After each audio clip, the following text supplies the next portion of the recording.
Monsieur, pouvez-vous me soulever pour que je puisse voir le ciel? Demanda la jeune fille en fauteuil roulant au PDG sur le pont du ferry. Le ferry fendait lentement les eaux sombres, ses moteurs ronronnant comme une berceuse sous les étoiles. Il était presque 21 heures, en cette fin d'automne, et l'air nocturne était vif mais doux. La plupart des passagers s'étaient réfugiés dans leur cabine, à l'abri du froid. Sur le pont, seule la douce lueur jaune des lampes subsistait, projetant de longues ombres sur le plancher d'acier. Au-dessus, le ciel s'étendait, vaste et clair. Un dôme d'étoiles scintillantes suspendu dans une immobilité absolue. Une légère brise traversa le pont, faisant frémir les bords d'une écharpe gris pâle. Lyra la resserra autour de son cou en poussant prudemment son fauteuil roulant vers la rambarde. Les roues vrombissaient doucement sur les rainures du plancher. Elle portait un gros pull en maille, ses cheveux blonds glissaient derrière ses oreilles, quelques mèches flottant librement dans la brise. Ses yeux, d'un bleu gris froid comme un ciel nuageux avant l'aube, se levèrent vers les étoiles, mais de là où elle était assise, elle ne voyait rien d'autre. C'était du métal. La rambarde était tout simplement trop haute. Elle essaya de régler l'inclinaison de sa chaise, puis se pencha légèrement en avant, mais en vain. Le ciel nocturne, celui qu'elle avait jadis mémorisé par son nom et ses constellations, restait à moitié caché derrière la barrière d'acier. Elle laissa échapper un lent soupir, non pas en colère, mais simplement fatigué. À quelques pas de là, un homme se tenait seul près de la rambarde. Grand, vêtu d'un pardessus sombre, les mains dans les poches, le visage impassible, il contemplait l'océan, son téléphone à la main, l'écran allumé mais inactif. Le ciel se reflétait dans ses yeux, mais pas dans ses pensées. Ses sourcils se froncèrent légèrement, sa mâchoire se crispa, comme s'il tentait de chasser quelque chose par la pensée. Il se retourna, sur le point de rentrer.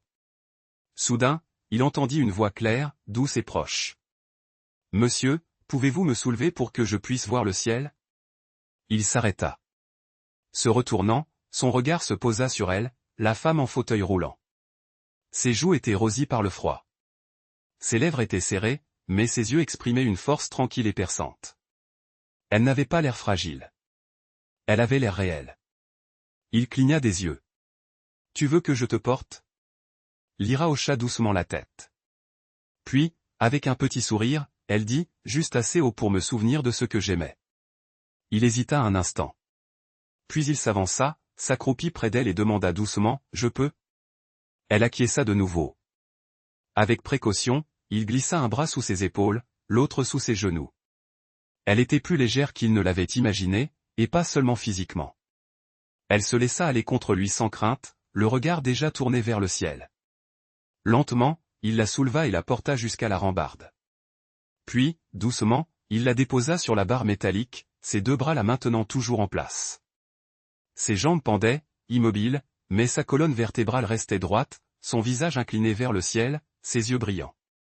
Elle tendit une main vers les étoiles, les doigts tendus comme si elle essayait de toucher la queue d'une comète. Un éclair traversa la nuit, une météorite, brève et dorée, et elle eut le souffle coupé. Lui aussi. Aucun des deux ne parla. Nul besoin de parler. Ils restèrent ainsi. Ainsi, pendant un long moment. Une femme incapable de se tenir debout. Un homme qui avait oublié comment se reposer. Côte à côte, en silence, le regard tourné vers quelque chose de plus grand qu'eux. Puis sa voix, à peine plus qu'un murmure. J'observais les étoiles avant que tout ne bascule. Je pensais ne plus jamais les revoir ainsi. Il tourna la tête. Que s'est-il passé? Elle le regarda. Son sourire était doux, discret, comme le clair de lune sur un trottoir défoncé. La vie suit son cours. Mais ce soir, je me suis souvenu combien la douleur paraît insignifiante sous un ciel immense. Il ne répondit pas.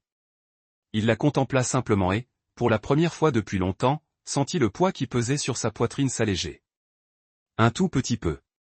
Au-dessus d'eux, les étoiles scintillaient. En dessous, la mer respirait. La caméra recule lentement.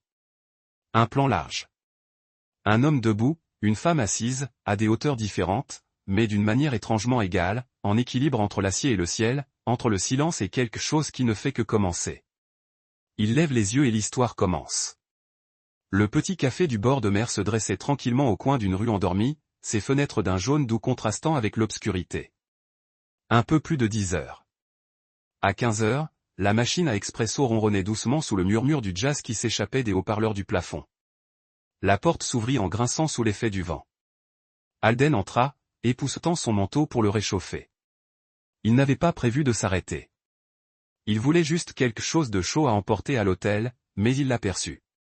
Lyra était assise près de la fenêtre. Même écharpe pâle, même présence discrète, une tasse de thé à la main et un petit carnet dans l'autre. Son fauteuil roulant était légèrement incliné vers la vitre, comme si elle contemplait l'océan même après la tombée de la nuit. Elle leva les yeux.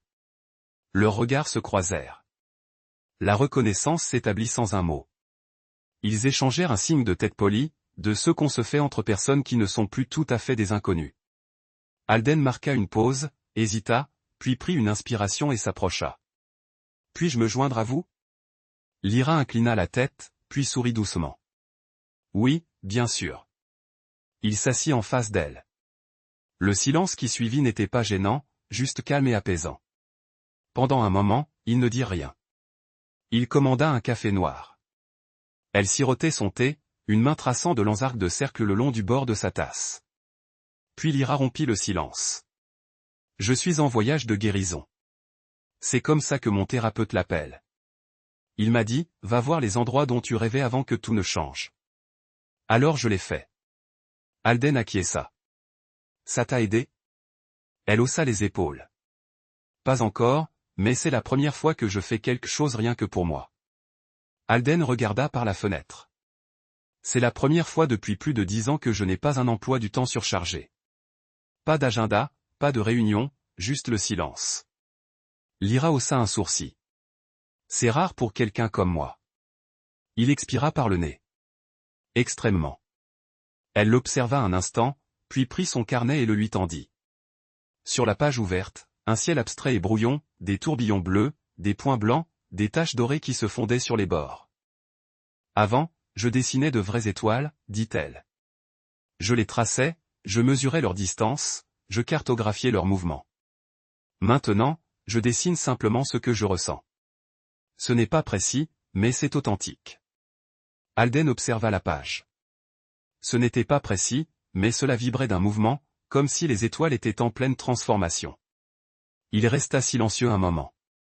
Puis, doucement, peut-être devrais-je me remettre à dessiner, moi aussi. Ce que je voulais avant de l'oublier. Elle le regarda. Leurs regards se croisèrent, sans chercher, juste en se regardant.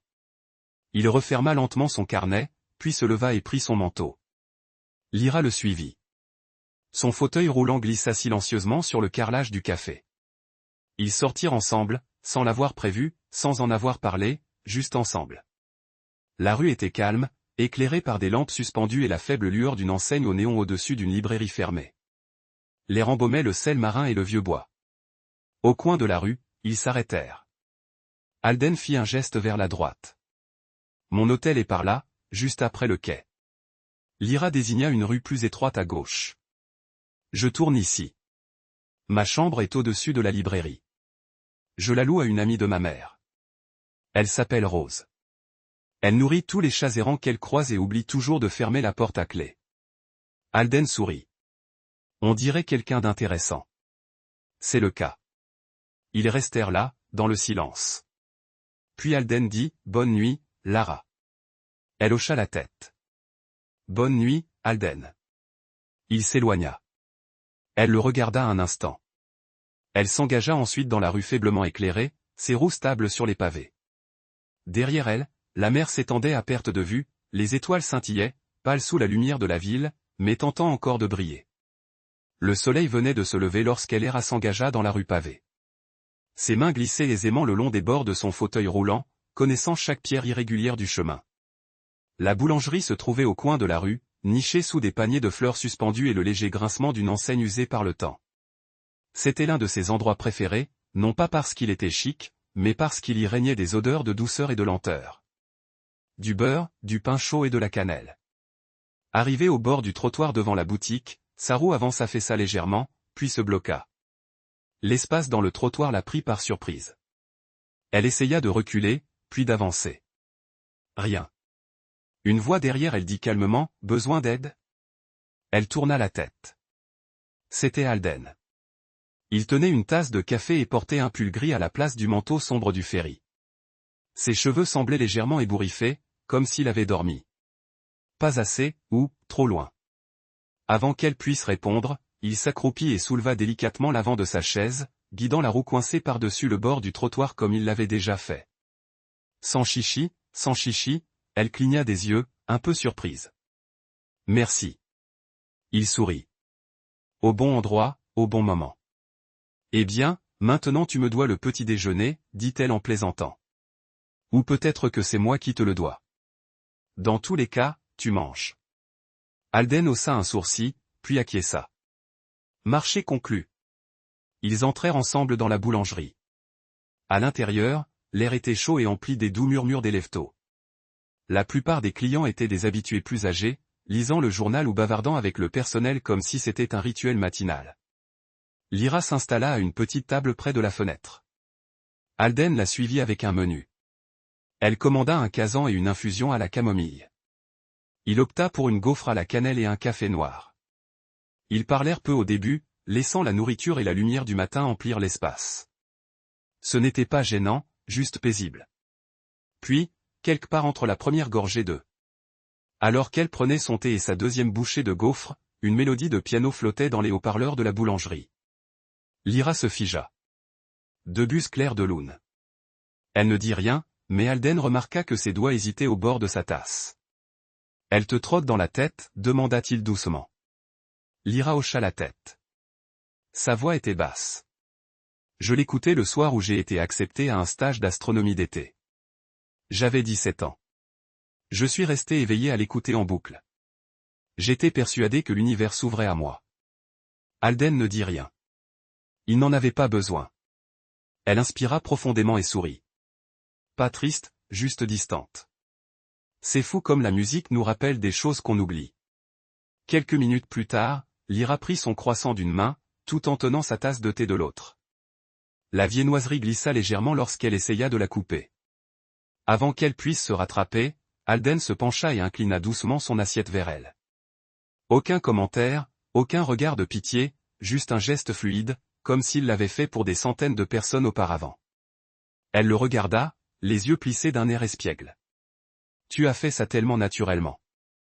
Il haussa légèrement les épaules. Non pas que tu aies besoin d'aide. Je me suis juste dit que mes mains pourraient peut-être te faciliter la tâche. Son sourire s'adoucit. C'est la meilleure des aides.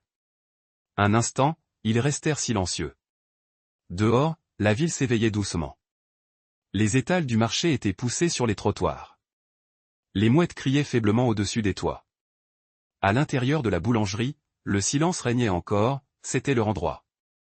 Lyra prit une autre bouchée de son casa. Tu te retrouves toujours dans les boulangeries si tôt. Seulement celles qui sentent le vrai beurre, dit-il en sirotant son café. Et seulement si je trouve quelqu'un avec qui ça vaut la peine de s'asseoir. Ses joues s'empourprèrent, mais elle ne détourna pas le regard. Ils restèrent assis là jusqu'à ce que le café refroidisse et que le thé perde de sa couleur. Jusqu'à ce que le matin ne paraisse plus nouveau, mais réconfortant. Et lorsqu'ils repartirent côte à côte, aucun des deux ne dit où ils allaient ensuite, mais ils marchèrent lentement, comme si, peu importait encore la destination. Le soleil était bas, projetant des traînées dorées sur les rues étroites tandis que Lyra les guidait vers le parc côtier. L'océan scintillait au loin, encadré par des pins qui se balançaient et des clôtures blanches. Des mouettes tournaient paresseusement au-dessus d'eux, leurs cris se mêlant au doux bruissement des feuilles. C'est mon endroit préféré de l'île, dit Lyra d'une voix légère, presque enjouée. Allez, Alden. Je vais te montrer des étoiles qui n'ont pas besoin de la nuit. Alden marchait à côté d'elle, les mains dans les poches de son manteau, observant son écharpe flotter. Au vent. Des étoiles en plein jour, demanda-t-il pour la narguer. Lyra sourit, jetant un coup d'œil par-dessus son épaule. Pas des étoiles au sens propre, mais il y en a si on sait où regarder. Le chemin fit une légère courbe, s'ouvrant sur un large espace herbeux parsemé de bancs et offrant une vue sur la mer. Des enfants jouaient près d'une balançoire, un vieux couple nourrissait des pigeons. Un petit sentier longeait le bord de l'eau, descendant en pente douce vers le rivage. Alors qu'ils approchaient du belvédère, une forte rafale de vent souffla de la mer, plus vive qu'auparavant. Lyra serra les roues de son fauteuil roulant pour retrouver son équilibre. Soudain, une secousse. Une des roues avant vacilla et se tordit brusquement vers l'intérieur. Son fauteuil roulant bascula sur le côté, plongeant vers la pente. Lyra halta, luttant pour se maintenir droite, mais le fauteuil s'inclina davantage. Lyra, cria Alden. Il se précipita et attrapa la coudoir d'une main, soutenant son épaule de l'autre. La chaise oscilla une fois, puis se stabilisa. Son souffle était court, sa main crispée sur le cadre. Lyra se figea. Ses jointures étaient blanches. Puis elle laissa échapper un son tremblant et brisé. « Je vais bien » murmura-t-elle, la voix brisée. Alden s'agenouilla lentement devant elle, maintenant toujours la chaise. Leurs regards se croisèrent, et alors elle s'effondra. Des larmes coulèrent sur ses joues, vives et soudaines, comme si quelque chose en elle attendait ce moment précis pour s'effondrer. « Je déteste ça » dit-elle d'une voix rauque. « Je déteste cette impression qu'à tout moment je pourrais devenir un fardeau, que je suis un fardeau, que quelqu'un doive tout laisser tomber pour me rattraper. » Alden ne broncha pas. Il resta à sa hauteur, le visage impassible, calme, présent. « Tu n'es pas un fardeau, Lyra, dit-il doucement. Le fardeau, c'est tout ce que tu portes seul depuis trop longtemps. » Elle le fixa, silencieuse. Sa lèvre tremblait. Sans un mot, Alden glissa la main dans la manche de son manteau et essuya délicatement ses larmes. Sans précipitation, sans prudence, simplement humain, bienveillant, sans pitié dans le regard. Sans gêne, juste de l'attention. Pendant un long moment, ils restèrent ainsi, ses mains toujours agrippées au volant, les siennes toujours posées sur la coudoir, leur corps encore sous le choc du chaos, mais leur cœur réorganisant silencieusement quelque chose d'indicible. Lorsqu'elle reprit enfin son souffle, ce fut plus facile. « Merci » murmura-t-elle. « De rien » répondit-il. Ils reprirent leur route. Lentement, évitant le sentier en pente, elle s'installa à l'ombre d'un pin près de l'aire de jeu. Le vent s'était calmé. Des rires d'enfants flottaient au loin. Un petit garçon, d'à peine 4 ans, courait trop vite en poursuivant un avion en papier et trébucha. Il tomba lourdement, s'écorcha le genou et éclata en sanglots. Lyra leva instinctivement la main. « Peux-tu » Avant qu'elle ait fini sa phrase, Alden était déjà en mouvement. Il souleva doucement le garçon et l'amena près de Lyra. Elle se pencha en avant, sa voix soudain chaleureuse et réconfortante. « Et, dit-elle. Ça va ?» Le garçon renifla, hoquetant entre ses larmes. « Tu sais, » continua Lyra, « parfois les étoiles jouent à cache-cache en plein jour. Elles se cachent derrière le ciel bleu, tout comme tu caches ton courage en ce moment. » Le garçon cligna des yeux, confus mais distrait. « Et sais-tu ce qui se passe quand tu pleures ?» ajouta-t-elle en baissant la voix. « Elles brillent un peu plus fort parce qu'elles savent que tu. » J'essaie. Les sanglots du garçon se muèrent en reniflements étouffés. Il s'appuya contre l'épaule d'Alden, plus calme maintenant. La mère du garçon accourut, les remerciant à plusieurs reprises. Après son départ, Alden regarda Lyra. Un sentiment indéchiffrable traversa son regard. Un mélange d'admiration et de respect. « Tu n'as pas besoin de te lever, » dit-il doucement. Pour attirer l'attention, Lyra le regarda, les lèvres légèrement entr'ouvertes. Puis, pour la première fois depuis la frayeur, elle sourit, non par politesse ou habitude, mais d'un sourire plus profond. Le vent se leva de nouveau, mais cette fois, aucun des deux ne bougea. La pluie tomba soudainement et sans prévenir. Un instant, Alden et Lyra se séparaient au coin de la rue, près de la librairie. L'instant d'après, le ciel se déchira dans un grondement et la pluie se mit à s'abattre sur les rues en trombe. « Entrez » lança Lyra, tournant déjà sa chaise vers l'entrée latérale du vieux bâtiment. « C'est plus près que votre hôtel. » Alden hésita un instant. Une seconde fois, il la suivit en haut de la courte rampe et à travers un couloir étroit jusqu'à son appartement situé derrière la boutique. La porte se referma derrière eux avec un clic. Dehors, la pluie tambourinait sur les vitres. À l'intérieur, le silence était pesant, hormis le rythme de l'orage et le bourdonnement du radiateur d'appoint. Alden se tenait près de la porte, s'essuyant les manches, observant la pièce. Petite mais pleine de charme, elle était ornée de hautes étagères garnies de livres d'astronomie, d'aquarelles punaisées au mur et d'un tourne-disque dans un coin. Une légère odeur de lavande, douce et nostalgique, flottait dans l'air, mais son regard fut attiré par le mur du fond. Là, légèrement décolorée mais précieusement conservée, se trouvait une grande carte du ciel, non pas imprimée, mais dessinée à la main d'un trait de crayon délicat. Juste en dessous, un vieux manteau marron était accroché à une patère. À côté, sur une petite table, se trouvait une boîte à chaussures enveloppée de ficelle. Il se retourna vers Lyra. Son regard avait suivi le sien.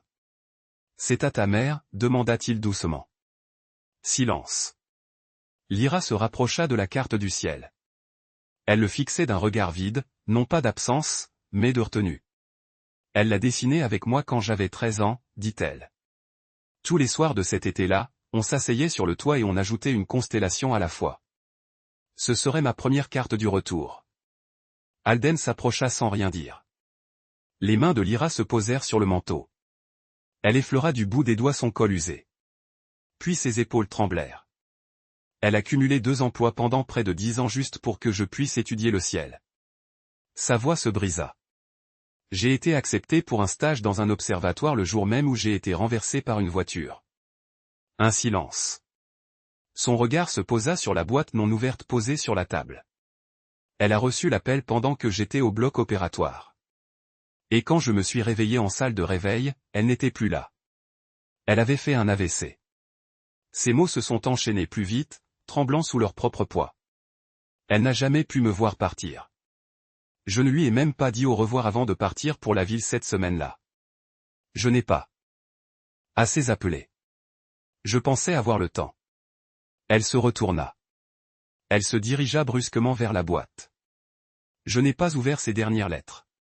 Je ne peux pas, car si je les ouvre, c'est définitif. Cela signifie qu'elle est vraiment partie. Un sanglot lui noua la gorge. J'aurais dû être là. J'aurais dû lui dire. Arrête. La voix d'Alden était calme mais ferme. Il s'approcha d'elle, tira une chaise près de lui et s'assit sans cérémonie. Puis il tendit la main, prit doucement la sienne, petite et tremblante, et la serra dans les siennes.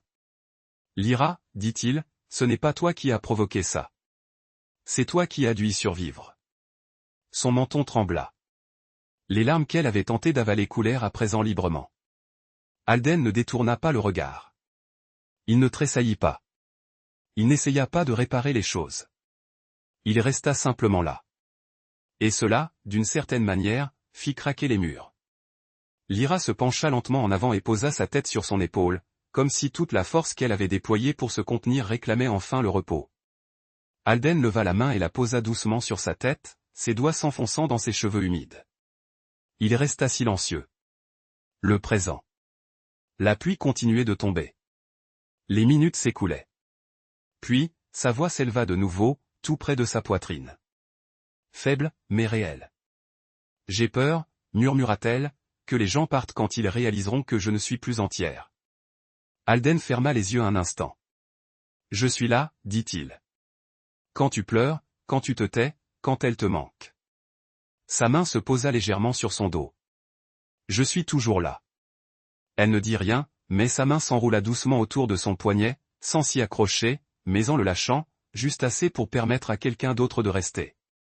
Et pour la première fois depuis la nuit où elle avait contemplé les étoiles depuis son lit d'hôpital, elle ne se sentit plus seule. Le matin se leva paisiblement, enveloppé d'une brume argentée qui estompait les toits et adoucissait les contours de la ville côtière endormie. Dans la petite chambre à l'étage, derrière la vieille librairie, Lyra remua sous sa couverture tandis que le cri lointain des mouettes parvenait par la fenêtre ouverte. Elle se tourna vers le fauteuil dans le coin. Il était vide. L'endroit où la veste d'Alden, qui reposait là, ne laissait plus que son absence. Son regard glissa lentement vers le coussin du siège où une écharpe, pliée avec soin, était posée. Elle la fixa, immobile, comme si elle pouvait expliquer quelque chose. En vain. Ses doigts se crispèrent sur la douce laine, l'attirant contre ses genoux dans un silence qui résonnait plus fort que n'importe quel son.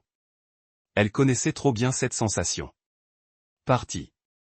Pas de coup, pas de message, pas d'adieu, seulement le silence là où sa présence avait régné. Sa poitrine se serra. Elle pressa l'écharpe contre son visage, inspirant le léger parfum de cèdre et de sel. Un instant, elle resta ainsi, la tenant contre ses lèvres comme un objet sacré, cherchant à se raccrocher à elle. Puis quelque chose en elle céda, non pas bruyamment, non pas comme du verre qui se brise, mais comme du papier qui se déchire, lentement, inévitablement. Un son lui échappa. Fragile, instable. J'aurais dû le savoir, murmura-t-elle, chaque mot tombant comme un caillou dans l'eau profonde. Bien sûr, il est parti. Elle ferma les yeux, essayant de se retenir, mais les larmes vinrent malgré tout, chaudes et lentes. Les larmes coulaient sur ses joues et tombaient sur l'écharpe qu'elle tenait à la main. D'abord l'accident, puis sa mère, puis lui. Elle n'avait pas besoin de préciser lequel. Le passé et le présent se confondaient en une seule douleur. Ils finissent toujours par partir, murmura-t-elle, à peine audible. Une phrase répétée au plus profond de son cœur. Au large, un ferry fendait les flots vers le continent sous un ciel lourd. À l'intérieur, Alden était assis près du hublot, les épaules voûtées, les mains crispées sur la banquette comme si lâcher prise risquait de défaire quelque chose de déjà brisé. Le message de son assistante brillait encore sur son écran. Des lettres majuscules urgentes, des gros titres qui explosaient sur les fils d'actualité.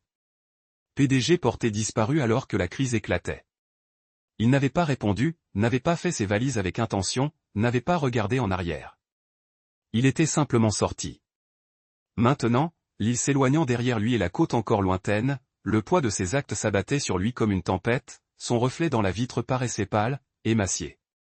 Je ne voulais pas lui faire de mal, dit-il. Je ne savais pas comment rester sans tout briser, murmura-t-il d'une voix monocorde. Mais même à ses propres oreilles, cela sonnait comme une excuse.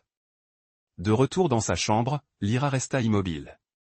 L'écharpe reposait sur ses genoux, intacte. La bougie qu'elle avait allumée la veille s'était consumée en une flaque de cire. La lumière du matin avait filtré, mais la pièce restait sombre, comme si elle pressentait une faille. Elle ne dessina ni n'écrivit. Son journal, posé sur son bureau, demeura fermé. Le croquis qu'elle avait commencé la veille, des étoiles, vaguement esquissées, demeura inachevé. Elle resta assise là, jusqu'à ce que ses larmes s'épuisent. Aucune colère ne l'habitait, seulement la douleur profonde et familière de celle qui avait appris à s'attendre au départ. Celle qui savait que même les promesses les plus douces pouvaient se dissiper dans le silence. Et pour la première fois depuis l'accident, elle ne chercha pas de réconfort dans le ciel. Au loin, par-delà les vagues, Alden était assis, les mains jointes, l'écharpe qu'il gardait dans son manteau pressée contre sa bouche comme une excuse silencieuse. Ses yeux étaient clos, comme pour se couper du monde ou de lui-même. Je n'essayais pas de partir, murmura-t-il, à peine audible, même pour la mer qui l'entourait.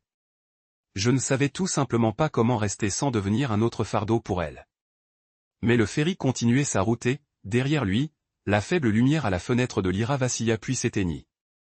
Une semaine s'était écoulée depuis le départ d'Alden de l'île. Aucun appel, aucun message, aucune explication. Lyra ne s'y attendait pas. Elle reprit sa routine tranquille, retrouvant peu à peu le rythme de son voyage de guérison. Dessiner le matin, lire l'après-midi, et regarder le ciel s'assombrir sans attendre de miracle. Mais quelque chose en elle s'était à nouveau tumultueux. Ses pas étaient plus feutrés, son regard moins scrutateur. Ce soir-là, le soleil venait de disparaître à l'horizon, laissant derrière lui une brume lavande. La place du marché s'illuminait de lanternes et de voix chaleureuses. Des enfants couraient près de la fontaine. Des tasses de thé tintaient doucement sous les auvents. Lyra était assise au bord de la place. Une couverture nouée autour de ses genoux, son carnet de croquis sur les genoux. Elle avait choisi soigneusement son emplacement, là où les premières étoiles apparaissaient, et où elles pouvaient se fondre dans le brouhaha. Son crayon glissait lentement, traçant des constellations de son invention. Elles ne figuraient sur aucune carte du ciel officiel. Elles étaient à elle, l'interrompit doucement une voix, toujours occupée à dessiner le ciel. « Ma chère, dit Madame Florent, la vieille fleuriste du coin, tenant un bouquet de lavande et de romarin. » Lyra sourit, faible et fatiguée, dessinant ces choses qui ne disparaissent jamais. Madame Florent laissa échapper un petit rire chaleureux derrière ses lunettes. Certaines étoiles n'apparaissent pas sur les cartes. D'autres n'apparaissent que lorsqu'on cesse de les regarder. Avant que Lyra ne puisse répondre, le bruit autour d'elle sembla s'estomper, comme si quelque chose, juste hors de son champ de vision, avait modifié l'atmosphère. Elle sentit d'abord une présence. Son souffle se coupa. Une silhouette s'avança entre les étals. Pas de costume, pas de mallette, pas de téléphone allumé, juste Alden. Elle cligna des yeux, son crayon s'immobilisa. Il s'approcha lentement, en silence, et s'arrêta devant elle. Puis, sans un mot, il s'accroupit et déposa une petite boîte en bois sur le bord de son carnet de croquis. Elle la regarda, puis le regarda lui. Ses lèvres s'entr'ouvrirent, mais aucun son ne sortit. Sa voix était posée, calme, rauque. J'ai apporté quelque chose à te rendre.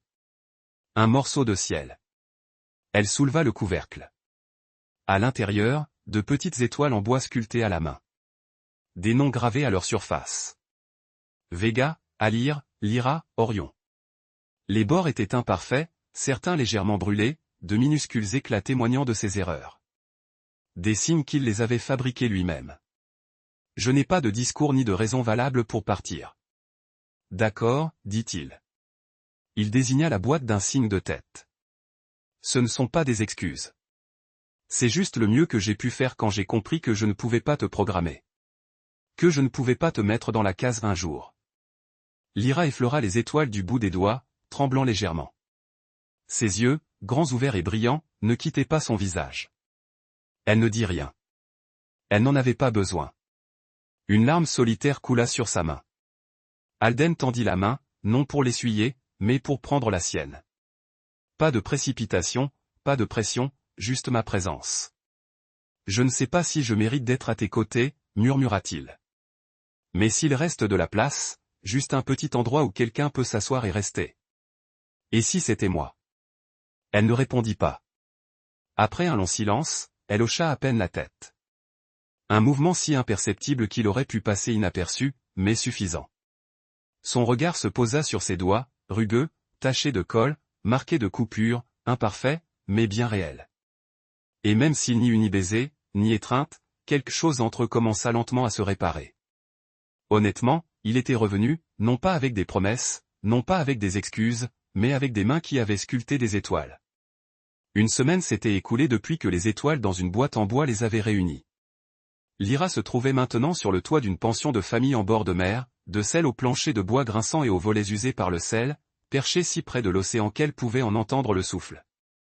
Alden avait loué l'endroit entier, non par extravagance, mais parce qu'il voulait faire quelque chose d'un peu fou et d'un peu merveilleux, comme il disait.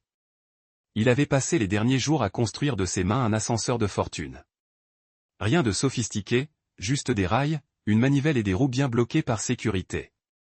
Tout était conçu pour qu'elle puisse monter sur le toit sans que personne ne l'aide. Et ce soir-là, Lyra était assise là, enveloppée dans une douce couverture grise, sa chaise appuyée contre la large rambarde en bois. Une brise légère lui caressait les joues et s'enroulait dans ses cheveux.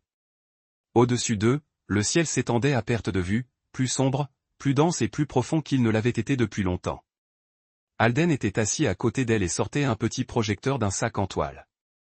Il ne dit rien d'abord, se contentant de brancher un câble, puis inclina l'objectif vers le haut, en direction du cadre en bois incliné au-dessus d'eux. « Te souviens-tu des cartes du ciel que tu dessinais » demanda-t-il doucement. Elle hocha la tête. Il appuya sur lecture. De doux faisceaux de lumière se mirent à danser sur le toit. Un ciel lumineux prit vie. Des lignes saccadées, des constellations difformes, des éclats de couleurs imitant des taches d'encre et des filigranes. Ce n'était pas parfait, mais c'était le sien. Je les ai numérisés, dit Alden, sa voix à peine plus forte que le murmure de la mer, les cartes que tu as abandonnées, celles que tu disais n'être que des sentiments. Je leur ai donné vie. Pas exact, peut-être, mais suffisamment réel pour qu'elle puisse les revoir. Lyra resta muette. Un sanglot lui nouait la gorge tandis qu'elle observait son univers oublié se mouvoir doucement au-dessus d'elle. Tu m'as dit un jour, poursuivit Alden, que tu pensais ne plus jamais voir les étoiles de la même façon. Mais tu leur as donné des noms. Tu leur as donné un sens. Tu le fais encore. Lyra se tourna vers lui, les yeux brillants de larmes retenues. Tu sais, murmura-t-elle, je détestais mes jambes. Sa main se crispa légèrement sur la couverture. Non pas parce qu'elles étaient faibles, mais parce qu'elles m'ont trahi. Elles n'ont pas répondu à mes besoins quand j'en avais le plus besoin. Elle marqua une pause. Le vent se leva, soulevant des mèches de ses cheveux comme si elles aussi voulaient s'envoler. Mais maintenant, reprit-elle, je crois que peut-être, j'étais censée rester assise, ancrée au sol, pour que quelqu'un d'autre puisse se tenir à mes côtés et que nous puissions tous deux lever les yeux. Alden se tourna lentement vers elle, puis s'agenouilla près d'elle. Non pas pour la demander en mariage, non pas pour lui promettre l'éternité, mais simplement pour lui tenir la main comme le jour où elle avait cru que tout le monde était parti. Si tu cherches quelqu'un à tes côtés, dit-il en portant doucement sa main à ses lèvres, je suis là depuis le ferry. Cette fois, Lyra laissa échapper un petit rire entre deux sanglots. Pour la première fois depuis des années, elle ne se sentait plus abandonnée. Elle tendit la main vers lui, non pour être aidée, mais pour la serrer, et les étoiles continuèrent de scintiller au-dessus d'eux. Quelques semaines plus tard, sur ce même toit, Lyra ouvrit son petit atelier d'art pour enfants handicapés. Elle l'appela « Toucher les étoiles ». Chaque vendredi soir. Rire et coups de pinceau emplissaient l'air tandis qu'elle leur apprenait à transformer leurs émotions en galaxies. Alden quitta son poste de PDG. Il devint consultant scientifique indépendant, créant des outils pédagogiques pour les enfants souffrant de troubles moteurs et sensoriels. Tout commença par une carte du ciel inspirée de celle de Lyra. Ils n'annoncèrent jamais rien, ne célébrèrent jamais de cérémonie, mais ils vécurent sous ce ciel, bercés par le vent marin et entourés d'un jardin de rêve sur le toit. Ni vœux, ni alliance, juste un univers construit lentement, patiemment, magnifiquement par deux êtres qui choisirent de rester ensemble. Si cette histoire vous a touché, si le courage discret de Lyra et le retour paisible d'Alden vous ont rappelé que la guérison commence souvent dans les moments les plus infimes et les plus inattendus, alors nous vous invitons à rester connectés. Abonnez-vous à Soul Stirring Stories pour découvrir d'autres récits émouvants et captivants.